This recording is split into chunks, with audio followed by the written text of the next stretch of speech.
ৰাতিৰ বাজিছে 2:30 আৰু এতিয়া আমি উঠিছোঁ বাছত যাবলৈ অৰুণাচল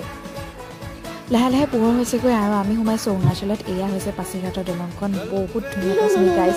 বাহিৰৰ জেগাতকৈ বহুত ধুনীয়া আমি গৈ নামিলোগৈ আৰু লুক এট দ্য ভিউ আমাৰ নৰ্থ ইষ্টখন সঁচাকৈ বহুত ধুনীয়া এয়া ভিউটো ইমানেই ধুনীয়া ইমান ধুনীয়া জেগাডোখৰ নাম হৈছে বডাক আৰু এডোখৰ জেগা দেখুৱাম মই আপোনালোকক এতিয়া যিডোখৰ জেগাত দিনটো বহি থাকিলেও আপোনাৰ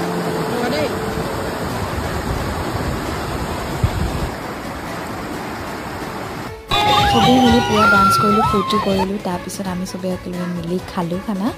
আৰু আমি তাৰ পৰা